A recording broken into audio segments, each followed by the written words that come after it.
Hello and welcome. My name is Robert Lyon. I'm here with Gino Nadarov. Today we'll be going deep dive into preparing right before funding. We're not going to talk too much about like setting up your business and all that stuff, like with the address and a phone number, but that's very important. This is more just like on the credit side and then also what bank accounts to open. So here's what I think, Gino, and then you can kind of correct me. So like before we go into funding, your utilization should be ideally 7% or less, or 8% or less, around there. You should have a credit score above 680 is what we really like, the lowest that we really want to see. You should have very minimal negative things on your credit report, and you should have as little inquiries as possible. Like zero is the best, but I mean, we've been doing some for people that have like 4 or more, but it just kind of depends on what the inquiries are. You also want to have like a mix of credit. So you want to have maybe some loans. You want to have some primary credit cards would be better, but obviously you're going into funding, so you probably don't have too many other ones. Anything else you can really think about, Gino, on the age? 7 years on the age as well. Anything The age else? is important. We talked about the mix, but yeah, I would say payment history, like any derogatories Payment that are history. there. Yeah, like anything that's negative, like payments are not as, if there's only like one late payment, or a couple of late payments, don't worry about that as much as you might want to. Focus on, your overall mix, your overall utilization, your credit age, truly what's going to affect your credit score, because 35% is just utilization, right? And then and your age is also just as important as your credit mix. Inquiries are not as important, and then so is the derogatories, as long as it's not a bankruptcy or Right. like a collection that's already there, or a debt that hasn't been paid off. Mm-hmm. That's been, if it hasn't been paid off, it hasn't been written off. And if it's still there and you have a bunch of late payments and it's like not written off, then we want to wait till that gets written off so we can remove that before we go into funding. But yeah, I think that's pretty much it. Yeah. So we also want to make this video for you if you've just bought in the trade lines, right? You've bought the trade lines, we've cleaned up your credit, we bought the trade lines, and now we're just kind of waiting for them to hit. This is what you're going to do next, kind of while you're in that little like You're in the waiting phase, basically. You're in yeah, the the little, you got to have patience, right? yeah, Purgatory, that's what I was trying to think in the purgatory phase. of. But now all your inquiries, all your derogatories, all of your negative aspects of your credit has been cleaned or wiped clean. We call it like a credit sweep. We swept your credit, and now you need to basically start building your credit again. And trade lines is basically allows you to kind of leverage credit. So we talk about leverage. Well, it's not only money, you can leverage credit. So other people's Mhm. credit, you can leverage their credit and start to build that trade lines that start reporting to your credit report. As they report, that you're going to see your credit increase, and you're going to see your utilization decrease, and you're going to see your age increase. And those are all good signs of good credit. And now your credit is being built from ground up, reincarnated, brand new and Yeah. ready to go. And now you have history attached to it. It's not just a baby, it's now an adult with all the trade lines attaching to it. So it's like a kind of like a protective barrier. And now you're like, okay, let's go out and get some money. So that's where you are right now. And that time frame between the trade lines hitting and the time that you're waiting to get funded is really crucial, to be patient and really understand that this is important, because these trade lines are seasoned trade lines. So there's no need to rush this process. And the reason you don't want to rush it is some trade lines take a few weeks or a month to hit. That is a good thing, because these trade lines are worth paying for. If you went out and Yeah. got some trade lines that you spent, a couple $100 or $500 or even $1,000, and they reported right away, and they don't have high utilization or limits, or they don't have they don't have good credit age, then you kind of wasted your money.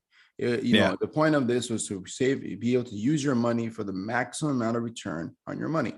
So instead of paying down your debt, you most likely used your money to invest and buy these trade lines, and that's a better move long term and also short term to get you the funding faster. So right now you have the opportunity of a lifetime. You have all the time to study the material that we have given you.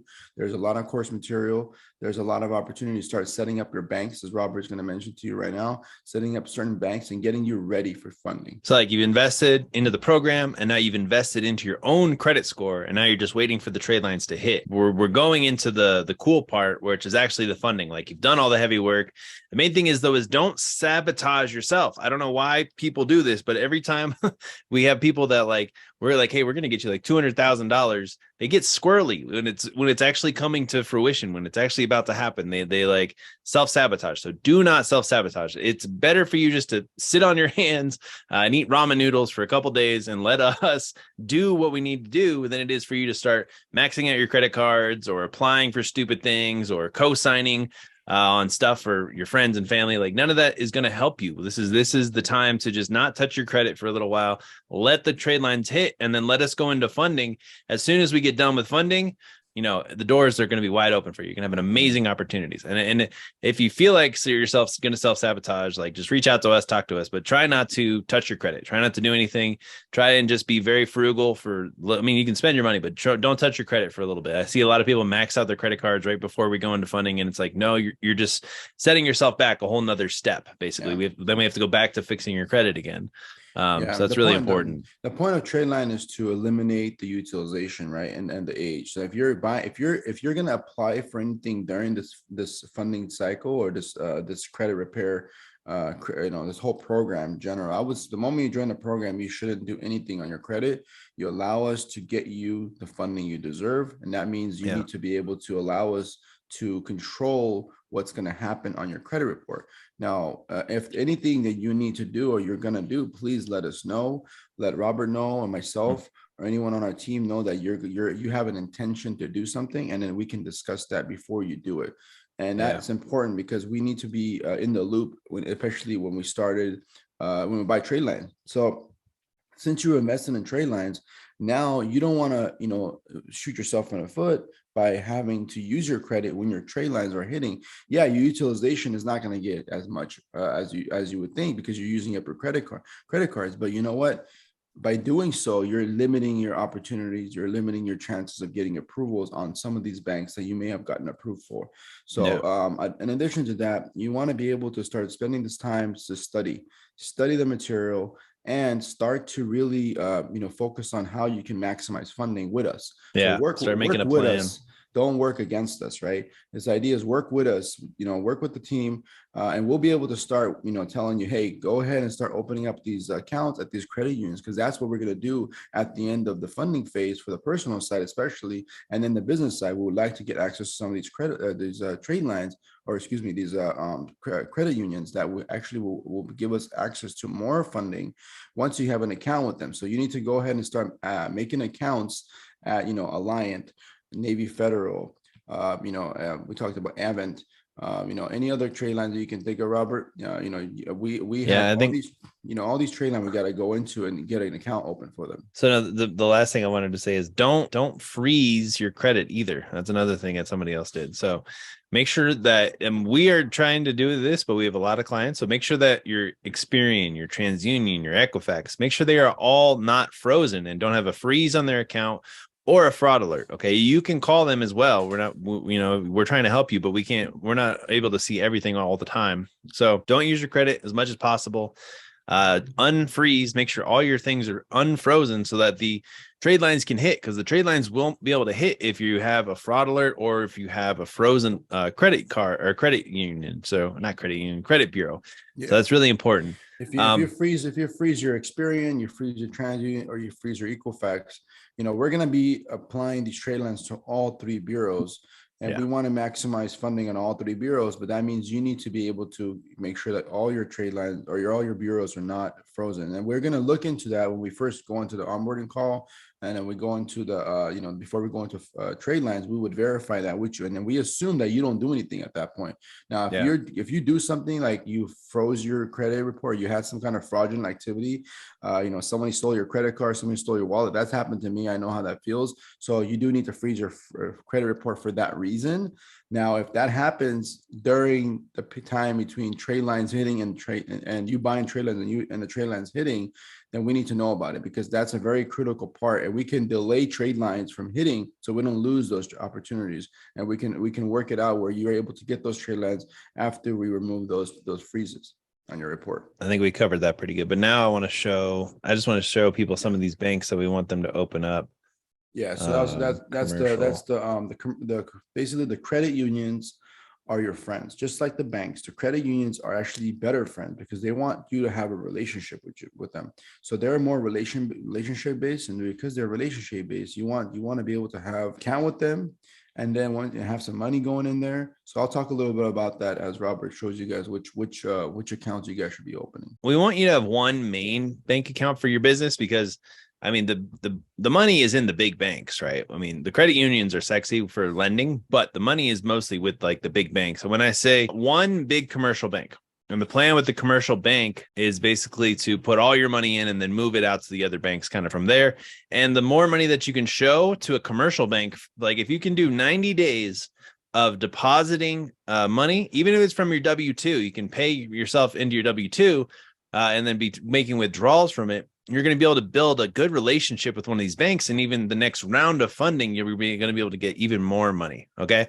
So you guys all know this, but get one big commercial bank. You probably already have it. Now we're going to go into some of the other cool ones. Okay. So Alliant is a small credit union. Do you have anything else you want to say about the commercial banks before I move on, Gino? No, just they should have a commercial personal bank.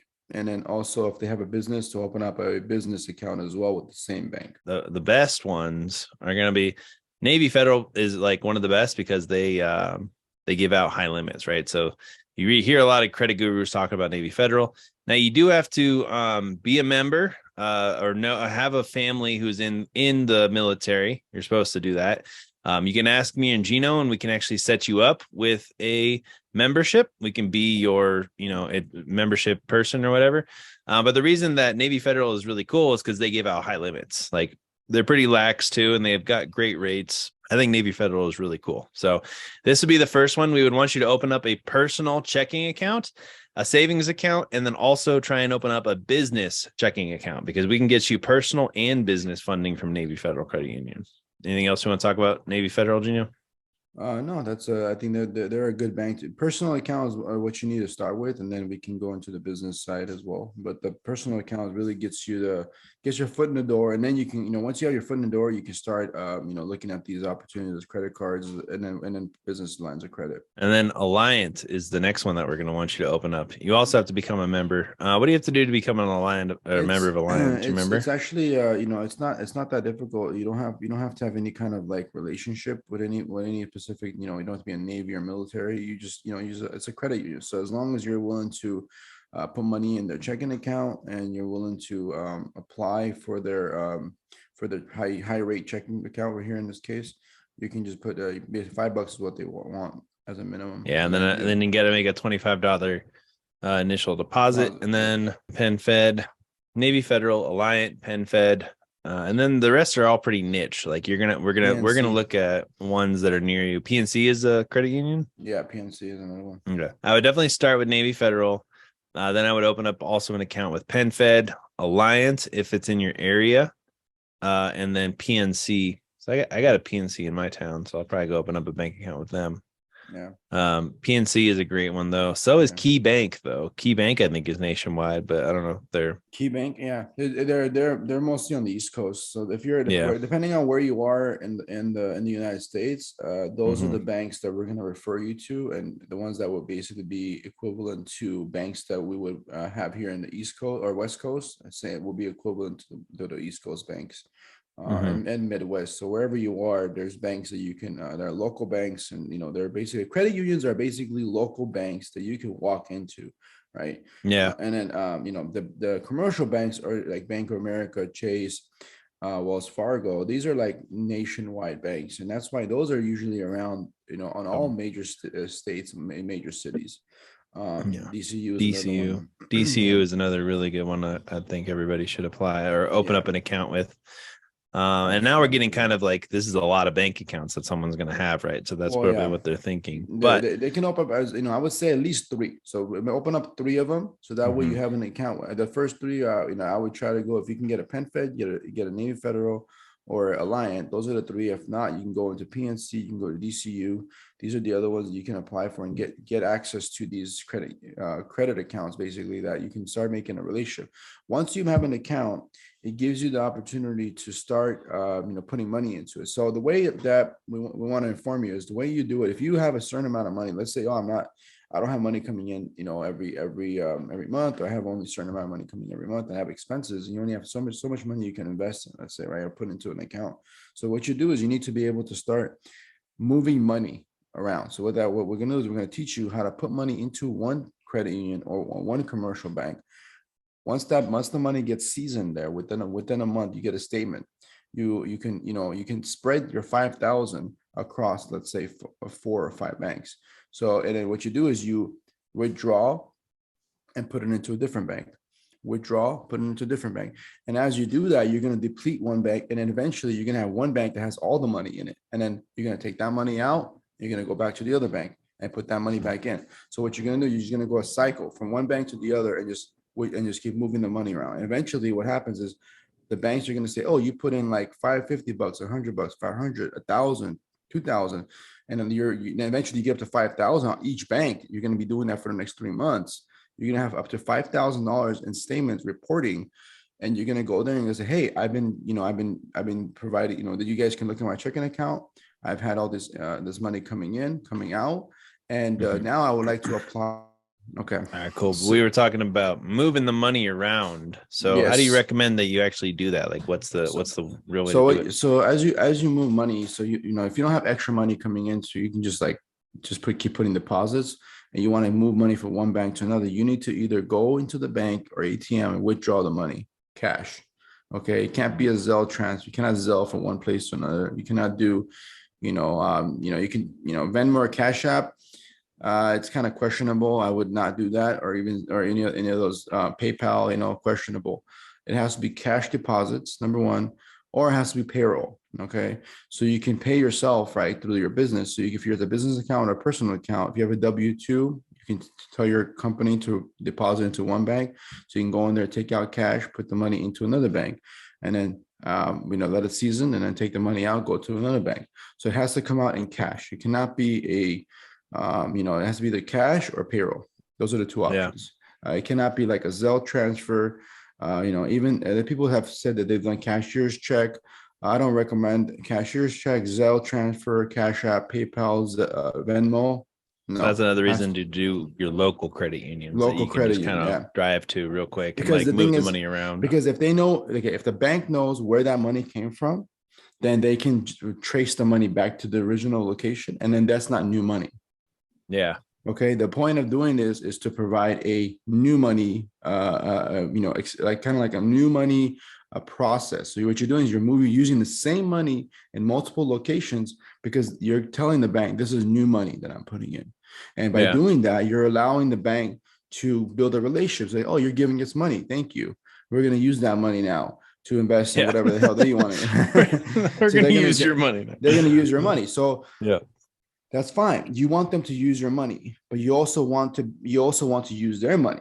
So what happens is you start to give them money, and they're going to be like, "Oh, you're being a good little citizen, and you're giving us a good money. So now we want you to, why don't we offer you a credit card, since you're so so giving to us, right? And when you're giving to the bank, you're giving them new money. They are willing to give you new money back. Right? They're in credit card. They give it back to you in loans, credit cards, or business loans or business credit cards. So it's like, let us take your money in cash and let us give you back that same money with interest. That's how they work. That is the banking system. It's called fractional reserve, fractional banking, fractional interest rate profit. So what they do is they take the same money, they give it back to you, plus interest. That's what it works. Fire. This is the way it works. This has been around for decades, since the central bank system has been developed. The Federal Reserve fractional banking has been developed many years ago, but now you just have to take advantage of the system that's made for you. Use it for your own advantage. Don't say, oh, screw the bank, this and that. No, you need to now use the money. 5,000 is all you need, to start playing with that money. Put the money into the account, take it out. Put it into an account, take it out, put a little bit in everything, and then put more into one. Let the bank statement come through. Let the other one season. Put more into the other one. Let the bank statement come through. Let them season. Take it out. Put it into the other one. So do 3 at a time. Usually, you can, if you have more, you can do 5 or 6 banks. I've yet to use this system. put in five. I usually put in more because I want to get more back. So if you Yeah. put in $500, don't expect to get like a $20,000 credit card. Okay. Right. So you got to put in thousands to get thousands. You got to put in hundreds of thousands to get hundreds of thousands. It's like, well, the bank is going to give you based on what you give them more. Obviously, they're going to give you Right. more because they're going to charge you interest for it. They're going to say, hey, instead of giving you, you give them 5,000, they're going to give you, let's say 15 or 20, but they're going to Mhm. tack on interest to it. And once they tack on interest to it, they're going to be like, well, we're going to give them twice his money back. We're going to give, let's say put in five, give you 10, but they're going to give you 10 back plus interest. So that's how it Yeah. works, and take advantage of that. Make that your playground, and use that for your own self, and build those relationships with the banks while you're waiting for the trade lines to hit. So as Right. the trade lines come in, then you can go off and start getting that bag, right? Getting that funding, and that's what we're going to help you do. But you need to allow us to do that, and this is what you should be doing. During the time is educating yourself and moving the money into making accounts and moving money in and out of these accounts and preparing Building a for funding. relationship. Yes, Yeah. building the relationship. Do you think like if they were doing this on their own, like what if you get, okay, let's say you have $10,000, right? So first you just open up all the accounts, right? You evenly scatter it through there, and then you kind of start moving it around. And then let's say you do that for like 90 days. Now it's 90 days. Don't you think it would be kind of cool to like, you take all the money from all the little banks, you put one bank, you put the 10,000 in there, right? You let that sit until it reports. That's when you go for funding. That's when you go for the credit card. Then you take all the money out, you go to the next bank, you do the same thing. Boom, boom, boom, boom, boom. And I think that's how you knock down the dominoes for the credit unions. That makes sense in my head, man. One at a time. You can't, Yeah. Unless you have a hundred, like unless you have sitting on $100,000 and you Right. can put Then in you don't have 15, to play these 20, games. then you don't have to play these games. But initially I started playing these games with Chase and Bank of America and Wells Fargo. And then eventually I started playing these, the similar games with the credit unions. And that was because of the fact that first of all, I didn't know there's credit unions. I always saw when I was walking by when I was working at my old company, and I was like, oh, look, credit union, Connetica was the name. It was another one, Connetica, Connetica, I think, a KINETIC or something. That company is well known in California, and I think some of the around similar regions in this area, the West Coast, they offer great loans for like mortgages. They offer great loans for cars. If you want to buy a car, you just go get a loan from them. Go buy a car. Don't go to the dealer and try to get a loan from the dealer if you can get a loan from a credit union, right? So there's a lot of things you can do. Now, if money is a factor in your life, do those things. If money is not a factor and you have the money, put the money in all these accounts and let the money season in there, and then go back and go get a bag. That's how it works. Yeah. So once your credit is at that top, when your credit is up, bag. Yeah, you go get the bag. Once your credit is clean, you got the trade lines you need, and then we will get you the bag. Because the thing is, we will be able to negotiate with them and provide the best possible outcome and be able to work with them, and have you be the sole person that's going to connect yourself with them and be able to go out and call them. All you're going to do is call them and say, hey, I applied for this. What's my credit limit? Did I get approved? That's all you're going to do. And then you can just start to get more and more and more credit from all these different banks. That's one business. Yeah, that's what I was just thinking. And then like you can get the funding, take some of that, liquidate some of that cash, put it into a business bank account, let it season for a month, and then we can hit a few more online banks that use Plaid and these other connections to basically say, oh, you have this much in your account. Sure, we'll give you a loan on it for 25 grand, 50 grand, 100 grand. Your Social Security is one business. Your business EIN is another business.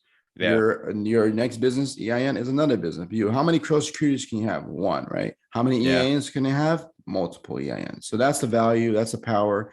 So you can create EINs, entities, and using S Corp, LLCs, whatever you want. You can just create these entities and start building these entities up. It takes time. I mean, obviously, it's not like a 5-minute thing. You can just go do it tomorrow. No, it takes time to build this relationship, but you can build these over time, and you can get access to money over time and start using that for your own benefits. And then we will help you invest your money.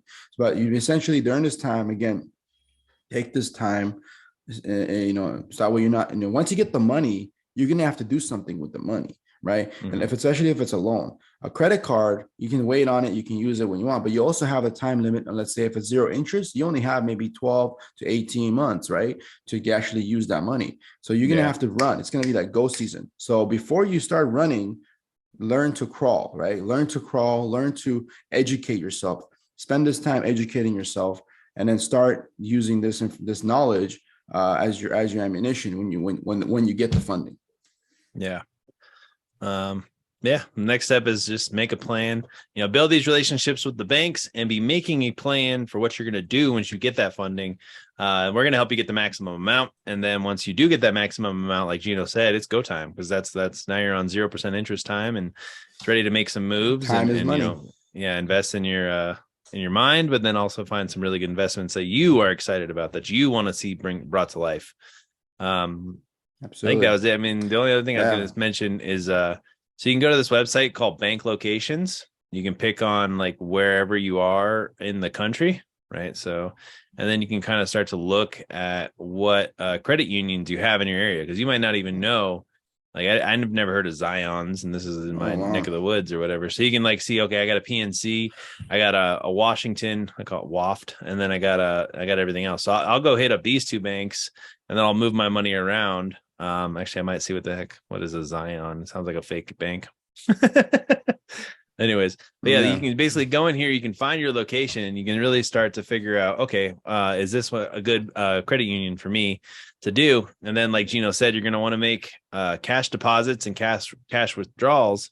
So you can find the credit unions your area. You go to one bank, whenever you get paid, you put the money in, you let it sit for a little bit, you take it back out, you go to the next bank, so on and so forth. So that was some powerful stuff. I think we just dropped some super gems. So basically, don't self-sabotage yourself. Well, number one, buy as much trade lines as you can, because I really recommend it. You're going to get more out of it.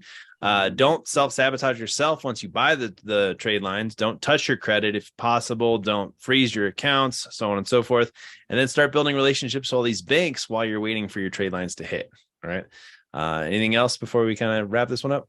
Oh, just keep the money moving. Don't allow your bank or your accounts to go to zero. Always make sure you have some money in there, and move new money. So as you're putting new money, put in money, and then eventually take some of the money out and take out a large sum, invest it into another bank, do the same thing. So you just got to keep moving the money and make a plan for what you're going to do with make the funding. Plan with the money. Yeah, be ready to do something.